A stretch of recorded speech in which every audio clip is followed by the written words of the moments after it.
Warriors of the sky fighter jets 1915 से 2025 तक।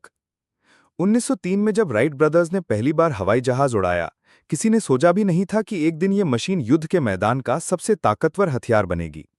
पहला विश्व युद्ध 1914 से 18 आते आते हवाई जहाज़ों को मशीन गनों से लैस कर दिया गया और इन्हें दुश्मन पर नजर रखने और हमला करने के लिए इस्तेमाल किया गया।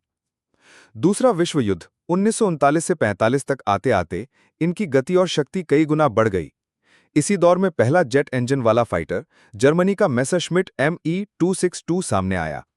यहीं से असली फाइटर जेट एरा शुरू हुआ। 1945 के बाद से दुनिया भर की सेनाएं नए नए जेट बनाने लगीं। 1950 में सुपरसोनिक जेट आए। 1960 से 70 में मिसाइल टेक्नोलॉजी और रडार सिस्टम जुड़े। 1980 में मल्टी रोल फाइटर जैसे F-16, मिराज 2000 आए। 2000 के बाद स्टेल्थ टेक्नोलॉजी यानी दुश्मन के रडार पर न दिखने वाले विमान जैसे F-22 रैप्टर और F-35 आए। भारत का सफर। भारत ने शुरुआत में विदेशी जेट्स लिए जैसे नैट्स, हंटर्स, मिग-21। 1965 और 1971 के युद्धों में भारतीय पायलटों ने इन्हीं से दुश्मनों को सबक सिखाया।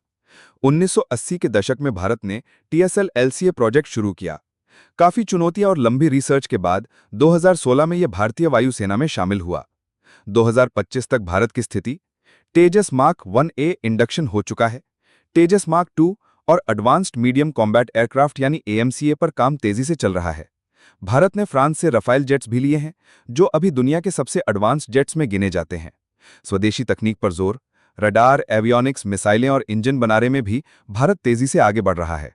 आज की टेक्नोलॉजी यानी 2025, स्टेल्थ डिजाइन, सुपरसोनिक और हाइपरसोनिक क्षमता, एडवांस्ड रडार और electronic warfare system, air to air और एयर टू ग्राउंड स्मार्ट मिसाइलें, ड्रोन और फाइटर जेट का कॉम्बिनेशन।